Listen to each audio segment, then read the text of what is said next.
Es-tu mince mais gras? As-tu du bide mais des bras maigrelet et des jambes maigrichonnes? Alors tu es probablement skinny fat. Et bien dans cette vidéo, je vais te montrer tout ce qu'il faut savoir pour passer de ce physique à ce physique. Alors pour commencer, mettons-nous d'accord sur ce qu'est un skinny fat.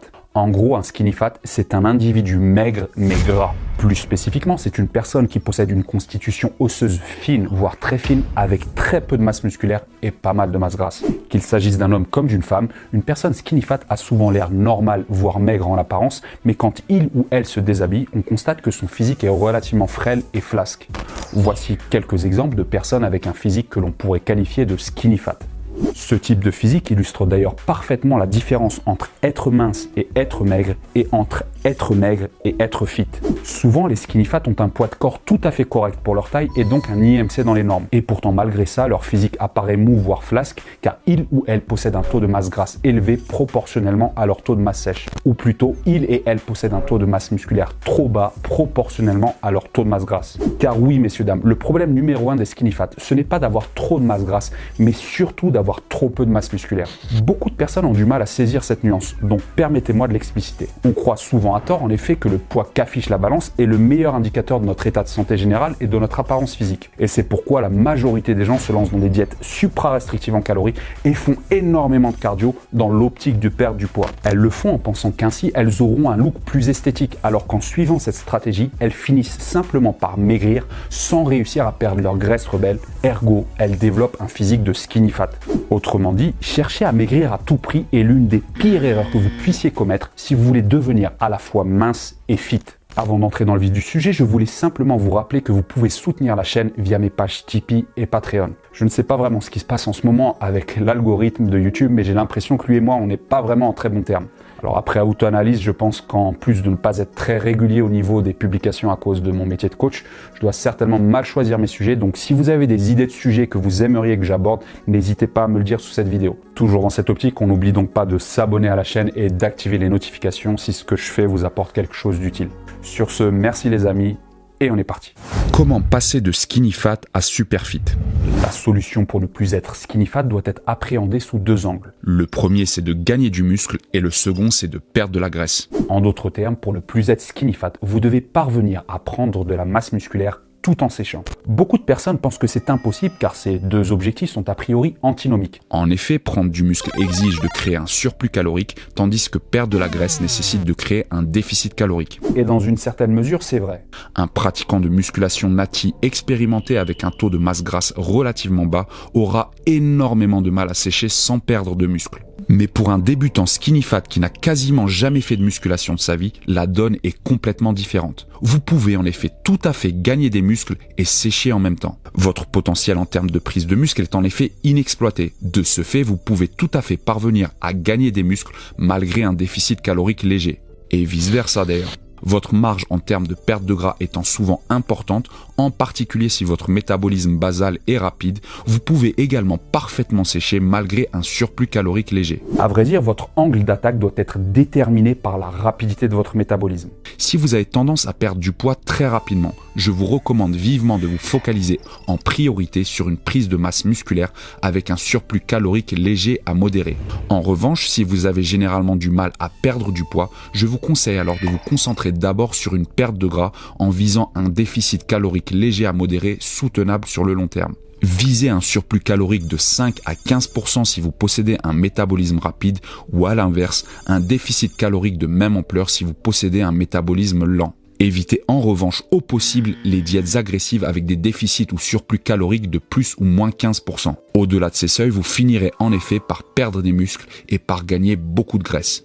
Pour estimer vos apports caloriques, je vous invite à utiliser cette application qui est très complète. Je vous ai mis le lien dans la description de la vidéo ci-dessous. Quelle que soit l'approche que vous adoptez, vous devez respecter les 7 clés suivantes si vous voulez passer d'un physique de skinny fat à un physique supra fit. Clé numéro 1. Effectuez des séances d'entraînement en résistance 2 à 5 fois par semaine. Pour maximiser votre croissance musculaire, vous devez obligatoirement pratiquer un entraînement en résistance à raison de 2 à 5 fois par semaine. Voici une liste non exhaustive de formes d'entraînement en résistance. d'1. La musculation, de 2. Le crossfit, de 3. Les entraînements en circuit, de 4. l'high intensity training ou HIIT, de 5. La calisthénie ou entraînement au poids du corps et de 6. l'haltérophilie. En pratiquant une ou plusieurs de ces activités, vous allez parvenir à développer votre masse musculaire, ce qui, en tant que skinny fat, doit être l'une de vos, sinon votre priorité, et ce que vous soyez un homme comme une femme. J'insiste encore sur ce point car beaucoup de femmes continuent de croire qu'en soulevant de la fonte, elles vont se transformer en quelques semaines en bodybuildeuses hypertrophiées de partout et du coup perdre leur forme féminine, ce qui n'est pas vrai. Mesdames, les femmes au look androgyne que vous voyez dans les magazines de musculation ou à la salle sont ainsi car primo, elles s'entraînent depuis des années et deuxio, surtout parce qu'elles consomment des produits dopants aux effets virilisants. Si leur apparence vous déplaît, rassurez-vous, vous n'avez aucun risque de finir avec leur physique en faisant simplement 2 à 4 séances de musculation au naturel par semaine. Aucun. Au contraire, en faisant de la musculation, votre physique va se densifier et se tonifier, ce qui va vous permettre d'être moins flasque et résoudre donc la partie skinny de l'équation de la skinny fatness. Homme ou femme, pour construire du muscle, vous devez vous concentrer sur 2 choses principalement à la salle, à savoir d'1. Effectuer un maximum d'exercices polyarticulaires comme des développés, des squats, des soulevés de terre, des tirages et des tractions, car ce sont les exercices qui possèdent le meilleur retour sur investissement en termes de croissance musculaire. Ces exercices doivent représenter environ 80% du volume de vos séances. Et de 2, surcharger progressivement vos muscles en augmentant qui des charges, qui des répétitions, qui de la durée d'exécution de vos répétitions semaine après semaine, mois après mois, afin de sans cesse stimuler vos muscles. Pour tout savoir sur la croissance musculaire, je vous invite à voir ou à revoir cette vidéo. Et numéro 2, cycler vos apports caloriques. En effectuant entre 2 à 5 séances d'entraînement en résistance par semaine, vous allez non seulement accroître la force de vos muscles, leur taille et leur tonus, mais également pouvoir tirer parti d'un processus physiologique intéressant, à savoir le partitionnement des nutriments. Le partitionnement des nutriments, c'est grosso modo l'impact qu'un aliment a sur votre organisme et donc sur votre composition corporelle en fonction du moment où vous le mangez.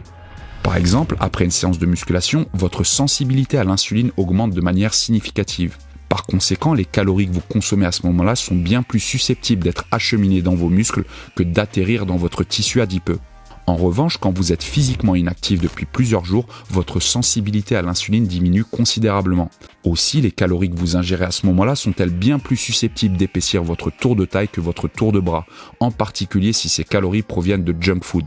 Et c'est pourquoi je vous recommande d'augmenter vos apports caloriques à mesure que vous vous approchez de l'entraînement et de les réduire à mesure que vous vous en éloignez. Pour cela, vous devez apprendre à jongler avec un macronutriment, les glucides. Plus spécifiquement, vous devez apprendre à en moduler les apports durant la semaine et durant la journée. Je vous avais déjà parlé de cette technique dans cette vidéo, mais pour vous résumer les choses, je vous recommande d'augmenter vos apports glucidiques dans les heures qui précèdent et qui suivent vos séances de sport et de les diminuer dans les heures qui s'éloignent de vos séances de sport. Concrètement, au-delà de H-6 et H+6 de vos séances de sport, tablez sur des glucides de qualité à index glycémique lent à très lent, comme des légumes, des légumineuses et certains fruits pauvres en sucre, comme la pomme, le kiwi ou le pamplemousse. Entre H-6 et H+6 de vos séances, tablez sur des glucides de qualité à index glycémique lent à modéré, comme les céréales complètes, les légumes et les fruits. À H-2 et H+2 de vos séances de sport, tablez sur des glucides de qualité à index glycémique rapide comme les fruits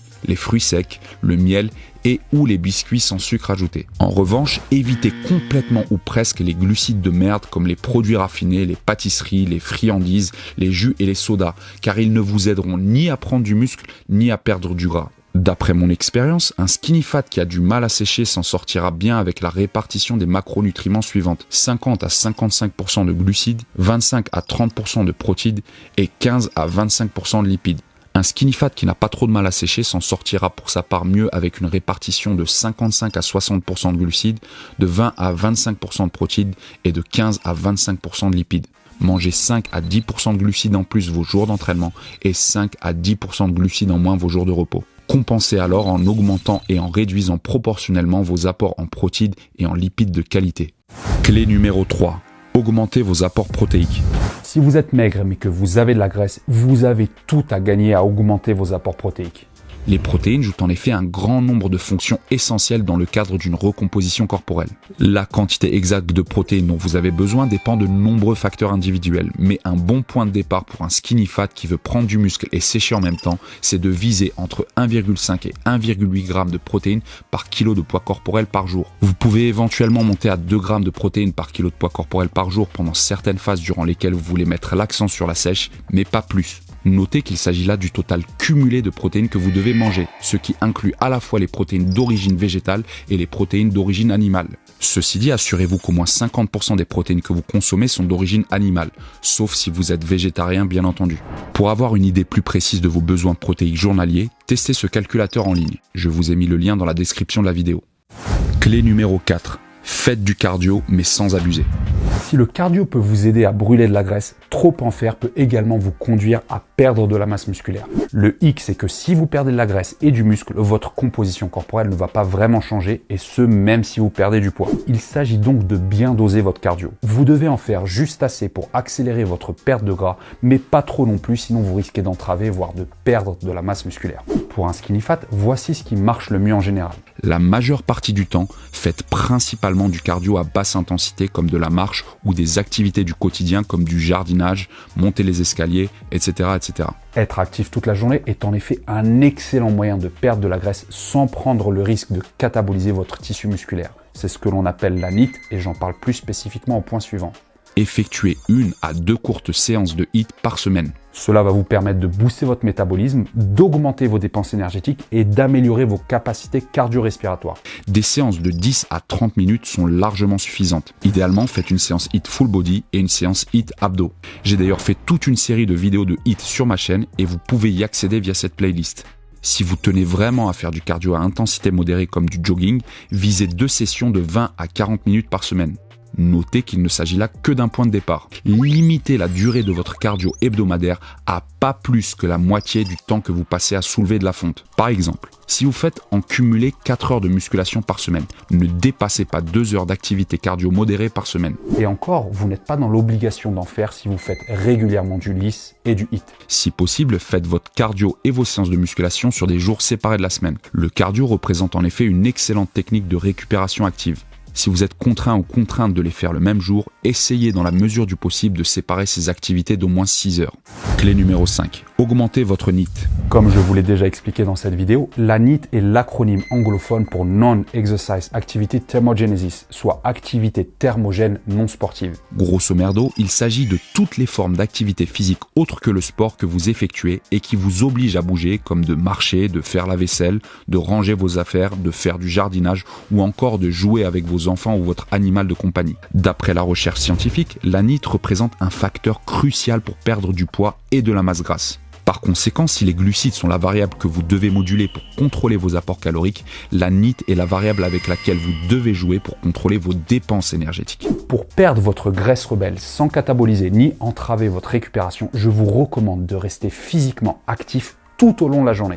Gardez en tête que la NEAT ne doit pas être taxante physiquement ni trop contraignante. Quelle que soit l'activité que vous choisissez de faire, essayez d'en trouver une qui vous fasse plaisir ou du moins pas trop déplaisir et qui s'intègre facilement dans votre quotidien. Clé numéro 6. Faites régulièrement contrôler vos taux de testostérone. Comme je l'ai dit, un physique de skinny fat résulte souvent d'erreurs hygiéno-diététiques commises depuis longtemps, comme de mal se nourrir, de suivre ou d'avoir suivi des diètes hyper restrictives en calories ou de ne jamais pratiquer d'entraînement en résistance. Le souci, c'est que ces erreurs hygiéno-diététiques produisent un effet délétère sur votre physiologie, en limitant d'une part la production de certaines hormones nécessaires à votre croissance musculaire, comme la testostérone, et en augmentant d'autre part la synthèse des hormones qui, elles, favorisent le stockage de la graisse, comme le cortisol ou l'insuline. La recherche scientifique est assez unanime sur ce point. Plus l'adiposité d'une personne augmente, plus ses taux de testostérone diminuent, en particulier si la dite personne possède peu de masse musculaire. Par conséquent, si cela fait des années que vous êtes maigre et gras, il y a de fortes chances pour que vos taux de testostérone ne soient guère reluisants. Et c'est pourquoi je vous recommande de les faire tester en laboratoire pour en avoir le cœur net. Des taux de testostérone normaux se situent entre 10 et 30 nanomoles par litre. Si vous êtes en dessous de ces valeurs, ou même dans les valeurs basses de cette fourchette, je vous invite expressément à regarder cette vidéo dans laquelle je vous explique la démarche à suivre pour pour maximiser naturellement vos taux de testostérone. En les boostant, vous allez ainsi créer un environnement physiologique favorable au développement de votre masse musculaire et à la résorption de votre masse grasse, ce qui vous évitera ainsi d'être confronté à ces longs plateaux où rien ne bouge. Et si malgré ce protocole, vos taux de testostérone ne bougent pas, alors le suivi d'une thérapie de remplacement de la testostérone avec ou sans prise complémentaire de plantes adaptogènes ou stimulantes comme l'ashwagandha, le maca ou le tonga-tali devra être envisagé. Clé numéro 7. Consommer les bons suppléments. Le dernier point pour parvenir à sécher tout en gagnant du muscle, c'est de consommer les bons compléments alimentaires. En règle générale, je distingue deux catégories de compléments. D'une part, il y a ceux qui vous permettent d'améliorer votre santé et d'autre part, ceux qui vous permettent d'améliorer vos performances. Qu'il s'agisse des uns comme des autres, tous sont aussi importants pour vous aider à améliorer votre composition corporelle. Côté supplément santé, je vous recommande vivement d'investir dans du magnésium citrate ou chélaté, de la vitamine D3 si vous vivez dans un pays à faible taux d'ensoleillement, des oméga 3, du zinc et un probiotique multisouche hautement concentré. La prise de spiruline, de germes de blé ou de levure de bière peut également s'avérer pertinente. Côté supplément performance, je vous conseille surtout d'investir dans de la whey, peu importe qu'il s'agisse d'isolat ou de concentrat, de la créatine monohydrate et éventuellement de la citrulline malate, de l'AAKG et de la bêta-alanine. Vous pouvez également investir dans des BCAA ou du HMB si vous envisagez de vous entraîner à jeun. Pour en savoir plus sur l'intérêt de chacun de ces suppléments, je vous invite à regarder cette vidéo. Voici un bref récapitulatif des choses à faire si vous en avez marre d'enquiller les régimes draconiens qui vous font systématiquement finir avec un physique maigrelet et flasque. Avec cette feuille de route, vous êtes désormais paré pour parvenir enfin à passer d'un physique de skinny fat à un physique super fit. Mais avant de vous lancer, sachez qu'atteindre votre objectif va prendre du temps, donc armez-vous de patience. Rome ne s'est pas faite en un jour et il en va exactement de même pour votre physique. Pour vous assister dans votre démarche, vous pouvez réserver une consultation en ligne en me contactant via l'adresse mail que j'ai renseignée dans la description de la vidéo. Bien entendu, si cette vidéo vous a plu, vous connaissez la ritournelle. On clappe, autrement dit, on commente, on like, on s'abonne et on partage autour de soi, en particulier si vous avez des connaissances qui galèrent à transformer leur physique et pensent à tort que faire une diète est la solution à tous leurs problèmes. Sur ce les amis, je vous dis à très bientôt.